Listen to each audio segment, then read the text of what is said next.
Welcome to ஐராக்ஷன் channel. எங்களோட videos உங்களுக்கு பிடிச்சிருந்ததுன்னா லைக் பண்ணுங்க, கமெண்ட் பண்ணுங்க, ஷேர் பண்ணுங்க, மறக்காம சப்ஸ்கிரைப் பண்ணுங்க. ஓகே, இப்போ என்ன வீடியோ பார்க்க போறோம்? டைட்டில் டாக்ஸ் அவங்க சேனல் தான் பார்க்க போறோம். தளபதி விஜய் ட்ரிபியூட்னு ஒரு வீடியோ போட்டுருக்காங்க. அந்த வீடியோ தான் பார்க்க போறோம். பார்க்கலாம். இந்த வீடியோ பார்க்குற தாத்தா பாட்டி அங்கிள் ஆண்டி கால் மேல கால் போட்டு வீடியோ பார்க்குற நண்பர்கள் அனைவருக்கும் வணக்கம். கோட் பட ரிலீஸை தொடர்ந்து இந்த நேரத்தில் இறக்குனாதான் சரியா இருக்கும்னு ரசிக்கும்படியா பல மேட்ரை குமிச்சு போட்டு கொண்டு வந்திருக்கோம். அரசியல் ஆரம்பிச்சு ஃபன்னா கொண்டு போய் உங்களை சிரிக்க வச்சு அப்புறம் சிந்திக்க வச்சு மோட்டிவேஷனா முடிச்சிடலான்றதான் பிளான். கொடுக்குறோம், பெஸ்டா கொடுக்குறோம். விஜயன் அரசியல் வந்து கட்சி ஆரம்பிச்சதுல இங்க பல பேருக்கு சந்தோஷம். அடுத்த 5 வருஷத்துல நாடு முன்ன மாதிரி இல்லாம ரொம்ப நல்லபடியா மாறப்போகுதுன்னு நம்புறாங்க. இந்த நாட்டையே நல்ல வழியா மாத்துறது எங்க தளபதி மட்டும்தான். இருந்தாலும் சிலர் எதுக்கு அவருக்கு தேவையில்லாத வேலை, நல்லா தானே படம் நடிச்சிட்டு இருந்தாரு, எதுக்கு இப்ப அரசியலுக்குள்ள குதிக்கிறாருன்னு ஒரு கேள்வி எடுத்து வைக்கிறாங்க. ஆனா விஜய் சார் அரசியல் வர்றது அவர் இப்ப எடுத்த முடிவு இல்ல. இதுக்காகவே ரொம்ப வருஷமா மாஸ்டர் பிளான் போட்டு வச்சிருந்தாரு. அதுக்கு ப்ரூஃப் வேணும்ல. எங்களுக்கு கிடைச்ச ஃபுட்டேஜ் எல்லாம் போட்டு காட்டுறோம். ஃபர்ஸ்ட் ஃபுட்டேஜ்ல சில வருஷங்களுக்கு முன்னாடி நீங்க அரசியல் வருவீங்களான்னு கேட்டதுக்கு அவரோட பதில் யாருக்கு தெரியும் அவர் மாட்டேன்னு சொல்லல, யாருக்கு தெரியும்னு தான் சொல்லியிருப்பாரு. இதுலயே நமக்கு ஒரு வேலை இருக்குமோ அப்படின்ற சந்தேகம் வரும். அடுத்து 2013ல விஜய் சார் வந்து ஆன்லைன்ல அவர் ஃபேன்ஸ் கேட்ட கேள்விகளுக்குலாம் ரிப்ளை பண்ணிருப்பாரு. அதுலயே நமக்கு கன்ஃபார்ம் ஆயிருக்கும். தளபதி துப்பாக்கி சூப்பர், எப்ப அரசியலுக்கு வருவீங்க? அந்த டைம்ல வந்து உங்களுக்காக. ஓகே,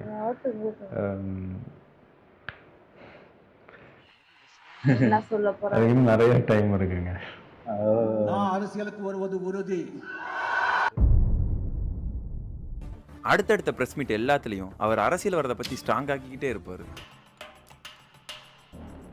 தமிழ் மக்களுக்கும் உலக தமிழர்களுக்கும் ஒரு நல்லது நடக்குதுன்னா கண்டிப்பா நான் களத்துல இறங்கி அவங்களுக்காக பாடுபடுவேன். இன்னைக்கு தான் நல்லா இருக்கிறதுக்கு காரணம் அந்த தமிழர்கள் தான். இன்னைக்கு நான் சாப்பிட்ற சாப்பாடு அவங்க கொடுக்கறது தான். அது எப்போ ஏதெல்லாம் எனக்கு தெரியாது. ஃபியூச்சர்ல எனக்கு சும்மா இப்போ நான் தோன்ற விஷயங்கள் உங்ககிட்ட நான் ஷேர் பண்றேன். இந்த அளவுக்கு வந்தது காரணம் நிறைய விஷயங்கள் இருக்கு. அது ரொம்ப முக்கியமான ரீசன் வந்து உங்க எல்லாருடைய சப்போர்ட்ன்றது எனக்கு நல்லா தெரியும். இன் ஃபியூச்சர் சப்போஸ் நான் அரசியல்ல கால் எடுத்து வச்சாலும் உங்க எல்லாருடைய சப்போர்ட் எனக்கு வேணும்ன்றது எனக்கு நல்லா தெரியும். அதனால எந்த டிசிஷன் எடுத்தாலும் உங்களை கூப்பிட்டு உங்ககிட்ட சொல்லிட்டு தான் மறுவேலை. இது ஃபுட்டேஜ் நம்பர் 4. விஜய் சார் அரசியல் வர சரியான நேரத்துக்காக தான் காத்துட்டு இருப்பாரு. அதே தான் அவரும் சொல்லியிருப்பாரு. கிளியரா சொல்லணும்னாங்க, நான் இவ்வளோ பெரிய ஒரு இடத்துல கொண்டாந்து மக்கள் என்ன உட்கார வைப்பாங்கன்னு நான் எதிர்பார்க்கலைங்க. எனக்கு இப்போங்க மக்களுக்கு நான் ஏதாவது செய்யணும்னு ஆசைப்படுறாங்க. ஆனா அதுக்கு ஒரு பவர்ன்றது ஒண்ணு வேணும். எனக்கு அது இப்போ டைம் இல்லை. டைம் இல்லைன்னா அதுக்கு இது கரெக்டான டைம் இல்லை. ஸோ அதே மாதிரி அதே காலம் என்னை கொண்டு போய் ஒரு இடத்துல சேர்க்கும். அப்போ நான் வருவேன்.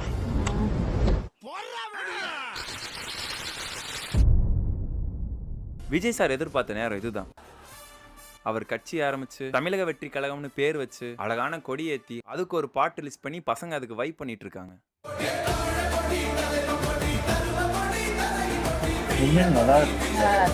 ஆல்மோஸ்ட் எல்லாமே டன். 5 வருஷம் உங்க பவரை காட்டுனீங்களே, என்ன ஆட்டம் போட்டீங்க ஏடிஎம். எங்க தளபதி அதை தடுக்க தாண்டா வராது. ஏன் 2023ல நல்ல மார்க் எடுத்த ஸ்டூடெண்ட்ஸ்க்குலாம் விஜய் சார் விருது கொடுக்குற ஃபங்க்ஷன்ல கரெக்டா கட்சி ஸ்டார்ட் பண்றதுக்கு முன்னாடி அரசியல் வரதை பத்தி செம்ம ஹிண்ட் ஒன்று கொடுத்துருப்பாரு. எனக்கு என்னுடைய கனவெல்லாம் சினிமா நடிப்பு தான். அதை நோக்கி தான் என்னுடைய பயணம் போயிட்டு இருந்தது. ஒருவேளை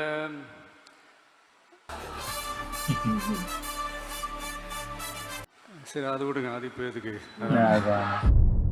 அப்புறம் பாத்துக்கலாம். கேளுங்க. ஆட்சியை கவுத்தீங்க, உங்க வேலையை விட்டீங்க, எதுக்காக இதெல்லாம்? உங்களால அதனால என்ன வச்சு நீங்க எல்லாரும் ஒரு நல்ல நிலைமைக்கு வரணும்னு நான் ஆசைப்படுறேன். 2026 நமது நாட்டின் விடுதலைக்காகவும் நமது மக்களின் உரிமைகளுக்காகவும் நான் சாகிற வரைக்கும் ஒண்ணு மட்டும் என்னால நிச்சயமா செய்ய முடியும். அது உங்களுக்கு உண்மையா இருக்கிறது. அதே மாதிரி நாட்டுக்கு நல்ல தலைவனா இருந்து மக்களுக்கு நல்லது நினைக்கணும்னு விஜய் சார் நினைக்கிற மாதிரி முன்னாடி அவர் சினிமா நடிகரா தன்னுடைய ரசிகர்களுக்கு சிறந்த தோழனா நல்ல நண்பனா இருக்கிற பாண்டுமே ரொம்ப சிறப்பா இருக்கும். பட் தளபதிக்கு என்ன விஷயம் போதும்? எந்த ஒரு எதிர்பார்ப்புமே இல்லாம நீங்க என் மேல வச்சிருக்கிற இந்த அன்புக்கு நான் திருப்பி என்ன செய்ய போறேன் நண்பா? உங்களோட சீக்ரெட் ஆஃப் சக்சஸ் என்னோட ஃபேன்ஸுங்க. திருப்பி என்னால் என்ன செய்ய முடியும் நண்பா? என் உடம்பு தோலை உங்க காலுக்கு செருப்பா தச்சு போட்டா கூட இந்த அன்புக்கு ஈடாக. பட் ஃபேன்ஸை லவ் பண்ற ஒரு ஹீரோன்னா அது விஜய் சார் தான். என்னுடைய போட்டோவை கிளிங்க, பேனரை உடைங்க, எனக்கு அதை பத்தி ஒன்றும் இல்லைங்க. ஆனா என் ரசிக மேல மட்டும் கை வைக்காது.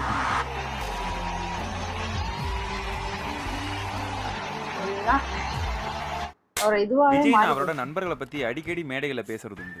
ஆனா ஒரு பெஸ்ட் ஃப்ரெண்ட் இல்லாம யாரும் இருக்க முடியாது. நல்ல ஃப்ரெண்ட்ஸ் தாங்க. ஃப்ரெண்ட்ஷிப். விஜய்னாவோட ஃப்ரெண்ட்ஸ் கேங்க பார்த்தோம்னா அவர் க்ளோஸ் ஃப்ரெண்ட்ஸ் மொத்தம் 5 பேர். ஸ்ரீநாத், சஞ்சீவ், மச்சி இவன்டா. ஆமாடா இவன்டா. மனோஜ். விஜய்னா அவங்க ஃப்ரெண்ட்ஸ் கூட எடுத்த எல்லா போட்டோஸ்லயுமே மனோஜ் இருப்பாங்க. ஏன்னா விஜயனோட க்ளோஸ் ஃப்ரெண்ட்ல அவர் ஒருத்தர். 2012 நண்பன் மூவி வந்தப்போ விஜய் டிவில கோபிநாத் அவர்களை வச்சு என் ஃப்ரெண்டை போல யார் மச்சான் அப்படின்னு ஒரு ப்ரோக்ராம் நடத்தினாங்க. அந்த ப்ரோக்ராமுக்கு விஜயனோட ஃப்ரெண்ட் மனோஜ் வந்து ஆடியன்ஸா உட்காந்துருப்பாங்க. கோபிநாத் கேட்கிற கேள்விகளுக்கு விஜயனாவும் உங்க ஃப்ரெண்டும் பார்வையிலே பேசி சிரிச்சுப்பாங்க. படிச்ச காலத்துல உங்களுக்கு பிடிச்ச ஹீரோயின்? படிச்ச காலத்துல எங்க படிச்சோம்? அப்புறம் இன்னொரு கேள்வியில விஜய் சாருக்கு அளவுக்கு அதிகமான ரொம்ப மரியாதை கொடுத்து அவர் ஃப்ரெண்ட் மனோஜ் பேசிட்டு இருப்பாரு. மச்சான் நான் இந்த டயலாக் சொல்றேன் கேளுங்களேன். எங்க அப்பா சொன்னார் நீ ரொம்ப சந்தோஷமா இருந்தீங்க நடிக்கலான்னு கேட்டேன். நீ இதை ஃப்ரெண்ட்ஸ்ட்டு சொல்ல அவங்க என்ன சொல்றாங்க இந்த டயலாக் வந்து பேசி காமிச்சாரு. உண்மையில் நல்லா பண்ணாரு. கூடவே இருக்கிற ஃப்ரெண்ட் இப்படி பேசுறதை கேட்கும்போது விஜய் எனக்கு ஒரு மாதிரி இருந்திருக்கும் போல. அது என்னடா சொன்னா அவன்? உண்மையில் நல்லா பண்ணாரு. அதே போஸா அப்படி ஒரு மாதிரி இதோ பாருன்னாமல பண்ணாகின்னானே சொல்டா. எனக்கே கேக்குறதுக்கு ஒரு மாதிரி இருக்கு. நல்ல ஃப்ரெண்ட்ஸுங்க. டிவினால அப்படி பேசுறாங்க. அப்புறம் தான் மனோஜ் சொல்லுவாரு எங்களுக்குள்ள நாங்க எப்படி பேசிப்போம் அப்படின்னு. நீங்க அவர் இவர் தான் பேசிப்பீங்களா எல்லாரும்? இல்ல அப்படிலாம் பேச மாட்டோம். அப்புறம் இப்ப அப்படிதான் பேசுறீங்க? இப்ப ஸ்லிப்ல சில டைம் வந்து பாப்போன்னு வந்துச்சு இல்ல. ஜெனரலா கலோக்கியல தான் பேசுவீங்க, வாடா போடான்னு தான் பேசுவீங்க. ஆமாமா அதோட மோசமா பேசுவோம். அதோட மோசமா பேசுவோம். அது ஒவ்வொரு மூட்ல இருக்கும்போது நாங்க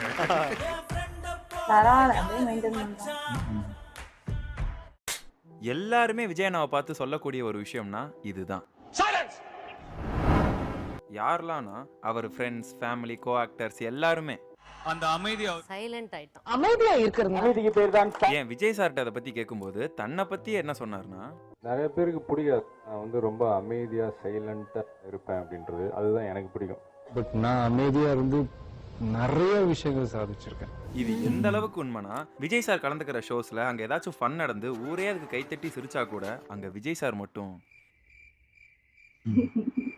இதே மாதிரி எங்களுக்கு இன்னொரு இன்சிடென்ட் ஒன்று சிக்கியிருக்கு. மாஸ்டர் ஆடியோ லான்ச்ல கௌரி ஸ்டேஜ்ல பேசிட்டு இருக்கும்போது இந்த ஃபன் நடக்கும்.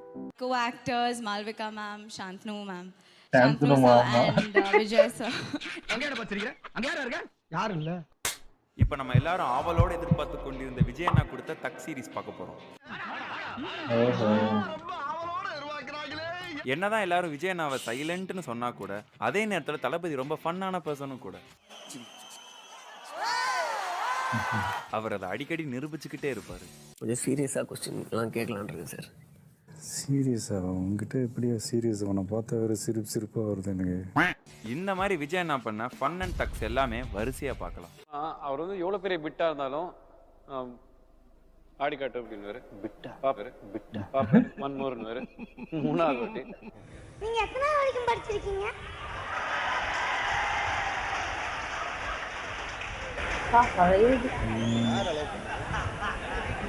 நான் வந்து பிஎஸ்சி ஃபர்ஸ்ட் இயர் வரைக்கும் படித்தேன். அதுக்கப்புறம் ஏர்லப்பா வந்துட்டேன்.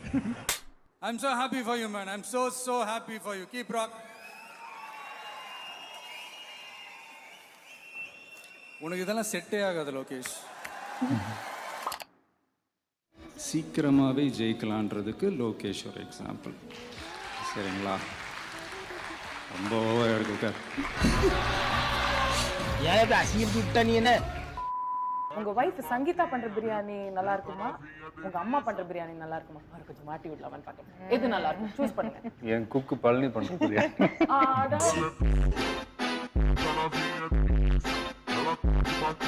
பொதுவாகவே எல்லா ஆங்கர்ஸும் விஜய் நாட்டை ஹீரோயின்ஸை பற்றி கேள்வி கேட்கறத வழக்கமாகவே வச்சுருப்பாங்க.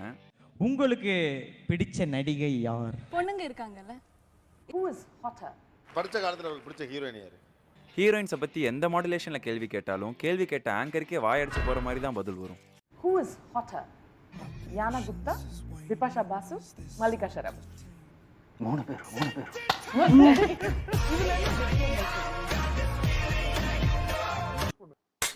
ஏன் விஜய் நாட்டை மட்டும் தொடர்ந்து இந்த மாதிரியான கேள்விகள்லாம் வருதுன்னா, அவரே சொல்லியிருப்பார் விஜய்னாக்கு ஆக்டிங்கில் பிடிச்ச செக்ஷனே அது ரொமான்ஸ் தான் அப்படின்னு. எந்த மாதிரியான சீன்ஸ் பண்ணும்போது ரொம்ப என்ஜாய் பண்ணி பண்ணுவீங்க? ரொமான்ஸ். ஸோ இதெல்லாம் வச்ச இதே இன்டர்வியூவில் ப்ளே பாயா நீங்கள், அதாவது ஸ்போர்ட்ஸில் கேட்டேன், நீங்கள் தீராத விளையாட்டு பிள்ளையான்னு கேட்க விஜய் சாருக்கும் புரிஞ்சு போச்சு இவங்க எதை மீன் பண்ணி கேட்குறாங்கன்னு. விஜய் சாரும் அதை ஆமான்னு ஒத்துக்கிட்டு அதில் ஒரு ட்விஸ்ட் அடிச்சிருப்பாரு. சும்மா அதிரிச்சு. தீராத விளையாட்டு பிள்ளை. பயப்படாதீங்க. ஸ்போர்ட்ஸ்ல ரொம்ப இன்ட்ரெஸ்டாமே. தீராத விளையாட்டு பிள்ளை தாங்க, ஆனா ஸ்போர்ட்ஸ்ல இல்ல. பின்ன இல்ல, நிறைய இந்த மாதிரி டான்ஸ் அது இதுன்ட்டு அது சொல்ல வந்தேன். நீங்க தப்பா எடுத்துக்காதீங்க. அவங்களுக்கே தளபதி ஸ்டேஜில் ஏறி பேசினாலே நம்ம எல்லாரும் எதிர்பார்க்குற ஒரு விஷயம்னா, குட்டி கதை ஒன்று இருக்காது. ஒரு குட்டி கதை ஒன்று சொல்கிறேன். ஒரு குட்டி கதை மட்டும் சொல்லிட்டு ஒரு குட்டி கதை ஒன்று சொல்லிட்டு ஓடி போயிடும். கடைசியாக ஒரு குட்டி. விஜய் சார் சொன்ன குட்டி ஸ்டோரியிலே பெரிய பஞ்சாயத்தானது இதுவும். ஒரு காட்டுக்கு 2 பேர் வேட்டைக்கு போறாங்க. இந்த காட்டுல மானு, முயல், யானை, மயில், இந்த காக்கா, கழுகு. ஸோ அந்த காக்கா கழுகு பிரச்சனை உங்களுக்கே தெரியும். இந்த பிரச்சனைக்கான பேஸ் என்னன்னா, நெக்ஸ்ட் சூப்பர் ஸ்டார் யாரு, அது விஜய் சார் தான் அப்படின்னு போகும். இந்த அடுத்த சூப்பர் ஸ்டார் வந்து விஜய் சார் தான் சொல்றது ரீசெண்டாலாம் ஸ்டார்ட் ஆகல. அது ரொம்ப வருஷமாவே விஜய் சாரை பார்த்து பெரிய பெரிய ஆக்டர்ஸ்லாம் இப்போ வரைக்குமே சொல்லிட்டே தான் இருக்காங்க. நாளைய சூப்பர் ஸ்டார் யார்? உண்மையை ஒத்துக்க வேண்டிய விஷயம். I think you are the next superstar Vijay. Rajini சாருக்கு அப்புறம் அதே சின்சியாரிட்டியில் இருக்கிற ஒரே ஆர்டிஸ்ட் நாளை நிச்சயமாக தளபதி விஜய் அவர்கள் தான் சூப்பர் ஸ்டார் சொன்ன நிறைய இளைஞர்களோட ஒரு ரெப்ரசன்டேட்டிவ் மாதிரி இருக்கிற ஒரு சூப்பர் ஸ்டார் அந்தஸ்தில் இருக்கிறவர். பாத்தீங்களா கைஸ், இந்த சூப்பர் ஸ்டார் பிரச்சனை ரொம்ப வருஷமாவே போயிட்டு தான் இருக்கு. என்னங்க எனக்கு ஒண்ணுமே புரியல. ஜெயிலர் ஆடியோ லான்ச்ல சூப்பர் ஸ்டார் காக்கா கழுகு கதை யதார்த்தமா சொல்ல, அது பதார்த்தமா காட்டு தீ மாதிரி விஜய் சார் ஃபேன்ஸ்குள்ள நெகட்டிவா ட்ரெண்ட் ஆயிருச்சு. அப்ப கூட அந்த கதையோட எண்ட்ல சூப்பர் ஸ்டார் என்ன தெரியுமா சொன்னாரு? இது காக்கா கழுகுன்னு சொன்ன உடனே ஆஹா, நம்ம மீடியா, சோசியல் மீடியா, ஊடகங்கள் எல்லாமே இவரை காக்கான்னு சொல்லிட்டாரு, இவரை கழுகுன்னு சொல்லிட்டாரு அப்படின்னு எல்லாம் கழுப்பிடாதீங்க. எல்லாம் நடக்குதுன்னு நான் சொல்றேன். வேற எல்லாம் அர்த்தம் அதிகம் கொடுக்காதீங்க தயவு செய்து. இப்படி சொல்லியும் அவர் சொன்னதை இப்படி போட்டு அடிச்சிருக்கீங்க. விஜய் சாரை எல்லாருமே நெக்ஸ்ட் சூப்பர் ஸ்டார்னு சொன்னா கூட அவர் எல்லா இடங்கள்லயும் அப்படி கிடையாது, நான் அந்த இடத்துக்கு ஆசைப்பட்டதில்லை அப்படின்னு சொல்லிக்கிட்டே தான் இருப்பாரு. சந்தோஷமா இருக்கு. பட் இருந்தாலும் சொல்றேன், அந்த சூப்பர் ஸ்டார்ன்றது வந்து நம்ம தலைவர் மட்டும்தான். நெக்ஸ்ட் சூப்பர் ஸ்டார் நீங்க தான் எல்லாம் பேசுறாங்க. அதை பத்தி ஒரு கருத்து. எந்த ஒரு தொழிலா இருக்கும், அந்த தொழில் அவன் கால் எடுத்து வைக்கும்போது அவனுடைய ஒரு அல்டிமேட் எய்ம் என்னவா இருக்கும், நம்ம எப்படியாவது கஷ்டப்பட்டு போராடி நம்ம நம்பர் 1 இடத்துக்கு வரணும். எனக்கு அந்த ஒரு எய்ம் இருக்கு. அதை நோக்கி போராடிக்கிட்டு வந்துகிட்டு இருக்கிறோம். இன்னும் யாரும் அந்த இடத்துக்குலாம் வரல. அது அவர் ஒருத்தர் மட்டும்தான். எந்த துறையிலுமே நீங்கள் பார்த்தீங்கன்னா ஃபஸ்ட்டு ஒருத்தவங்க கால் எடுத்து வைக்கும் போது கண்டிப்பாக கஷ்டப்பட்டு ஒரு முதல் இடத்தை பிடிக்கணும்னு தான் ஆசைப்படுவாங்க. அவங்களோட எய்ம் அப்படி தான் இருக்கும். நானும் எனக்குன்னு சினிமாவில் ஒரு சின்னதாக ஒரு இடத்தை பிடிக்கணும்னு தான் நான் ஆசைப்பட்டேன். டெஃபினட்டாக அடுத்த சூப்பர் ஸ்டார் பட்டத்துக்குலாம் நான் ஆசைப்படவே இல்லை. இதெல்லாம் எடுத்து போடவே இல்லையா? பாருங்கடா என் தளபதி. அந்த பிரச்சனை நடந்துக்கலாம் இதெல்லாம் காமிச்சிருக்காங்க. இல்ல அப்போ அதான் சொல்லுவாரு. அப்புறம் அந்த காக்கா கழுகு பிரச்சனைக்கு லியோ ஆடியோ லான்ச்ல விஜய் சார் தெளிவா ஒரு எண்ட் கார்டு போட்டுருவாரு. உலக நாயகன் அப்படின்னா அது ஒருத்தர் தான். சூப்பர் ஸ்டார்னா அது ஒருத்தர் தான். நம்ம வாழ்வியலை மேம்படுத்த என்ன பண்ணணும், எது சரின்றத விஜய் அண்ணா எல்லா மேடைகளையுமே நமக்கு ஒரு சிறந்த வழிகாட்டியா இப்போ வரைக்குமே சொல்லிட்டே இருக்காரு. விஜய் அண்ணா நமக்கு சொல்ற விஷயம் ஒரே வார்த்தையில சொல்லணும்னா முயற்சி. வெற்றி 2 மடங்கு நம்பிக்கை கொடுக்கும், தோல்வி 2 மடங்கு அனுபவத்தை கொடுக்கும். வெற்றி தோல்வி வந்து போகும். உங்களை டிஸ்கரேஜ் பண்ணுறதுக்குன்னு ஒரு கூட்டம் கண்டிப்பாக இருக்குங்க. உன்னால் இது முடியாது, உன்னால் அது முடியாது, இது சரியில்லை, அது சரியில்லை, இது ஓடாது எல்லாம் சொல்லுவாங்க. பட் அதெல்லாம் எடுத்துக்காதீங்க. ஜெயிக்கிறதுக்கு முயற்சி பண்ணுறோம்ல, அதுதான் உண்மையான வெற்றி. நீங்கள் எதை தேர்ந்தெடுக்கிறீங்களோ அதில் உங்களுடைய முழு ஈடுபாட்டோட உங்களுடைய 100% உழைப்பை போட்டிங்கன்னா உங்களுக்குள்ள ஒருத்தன் இருப்பான், உங்களுக்குள்ள ஒருத்தி இருப்பா. அவன் என்ன சொல்கிறான், அவன் என்ன சொல்கிறான், அதை மட்டுமே கேளுங்க. உங்களுடைய குறிக்கோள், உங்களுடைய லட்சியம் எல்லாம் பெருசா யோசிங்க, பெருசா கனவு காணுங்க, பெருசா திங்க் பண்ணுங்க. அதையெல்லாம் யாரும் தவறுன்னு சொல்லவே முடியாது. அது யாரா இருந்தாலுமே வெற்றி நிச்சயம்தான். முயற்சி மட்டும்தான் நிரந்தரமானது. இதை புரிஞ்சுக்கிட்டவங்க வாழ்க்கையில மட்டும் இல்ல, வாழ்க்கையவே ஜெயிக்க முடியும். விஜய் சாருக்காக இந்த வீடியோ கிளிக் பண்ணி இவ்வளோ நேரம் பார்த்ததுக்கு நன்றி. உங்களுக்கு நல்ல கண்டென்ட்டை ப்ரெசென்ட் பண்ண எங்கள் ஒர்க் பிடிச்சிருந்துச்சுன்னா மறக்காம லைக் பண்ணிருங்க. இந்த வீடியோ 12K லைக்கை ரீச் பண்ணால் கண்டிப்பாக நெக்ஸ்ட் பார்ட்டை மேக் பண்ணுறோம். லைக் பண்ணாதான் இன்னும் நிறைய பேர் பார்ப்பாங்க. அப்போதான் அது எங்களுக்கும் நல்லதாக அமையும். ஏன்னா ரீசெண்ட் டேஸில் சேனலோட க்ரோத் ரொம்ப டவுனில் போயிட்டு இருக்கு. எல்லாரும் மருதமலை முருகரை வேண்டிப்போம், நல்லதே நடக்கும். மருதமலை மாமணியே முருகையா.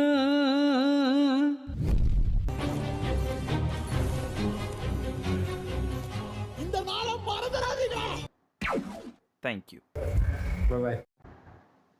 சூப்பர், நல்லா இருந்துச்சு. சூப்பராக எடிட் பண்ணி எல்லாம் இது பண்ணி போட்டிருந்தாங்க.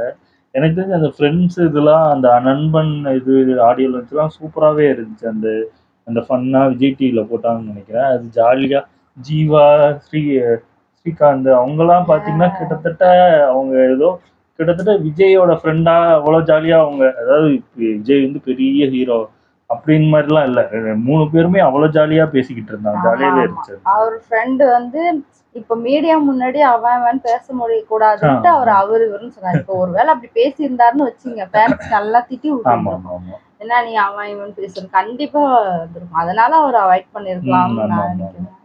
அதான் இருந்துச்சு. அவர் அந்த குட்டி ஸ்டோரி சொன்னது, அப்புறம் அந்த காக்கா அதெல்லாம் வந்து நான் என்ன நினைச்சேன்னா, இவர் வந்து முன்னல இருந்தே அது வேணாம் தான் சொல்லிட்டு இருக்காரு. அந்த டைம்ல கூட அந்த ஃபுட்டேஜ்ல எடுத்து போட்டு இங்க பாருங்க இல்லைன்னு சொல்லியிருக்கலாம் நிறைய பேரு. அது இன்னும் பூதாகரமா கலப்பி விட்டு கலப்புறவங்க கலப்பித்தான் இருப்பாங்க. அதாவது அது வந்து பொசிஷன் தான் மாறும், அவங்களோட டைட்டில் அப்படியே தான் இருக்கும். அவங்க தான் அது அவ்வளோ, அது ஒண்ணுமே பண்ண முடியாது. கமலஹாசன் அவங்க ஆக்டிங் உலகநாயகன் அந்த இது இருக்குன்னா அது அவர் தான். இப்போ அவரே அது வேண்டாம் அப்படின்னு மாதிரி சொல்லிட்டாரு. அதே மாதிரி ஏகேவும் தலை வேண்டாம், அல்டிமேட் ஸ்டார் வேண்டாம் அப்படின்னு அவரும் ஏகே மட்டும் போதும் அப்படின்னு போயிட்டாங்க. அதான் அவங்கவுங்க விருப்பம் அது. அதுக்குன்னு இதுனா அது இப்போ அடுத்தது கிளப்பிட்டு இருக்காங்க. அடுத்த தளபதி எஸ்கேன்னு போட்டு அவரையும் டேமேஜ் பண்ணிடுவாங்க போல இருக்கு. ஆமா, சூப்பரா எடிட் பண்ணி ஒரு நல்ல வீடியோவா இருந்துச்சு. ஓகே, இந்த வீடியோஸ் உங்களுக்கு பிடிச்சிருந்தா லைக் பண்ணுங்க, ஷேர் பண்ணுங்க, கமெண்ட் பண்ணுங்க, மறக்காம சப்ஸ்கிரைப் பண்ணுங்க. எல்லாருக்கும்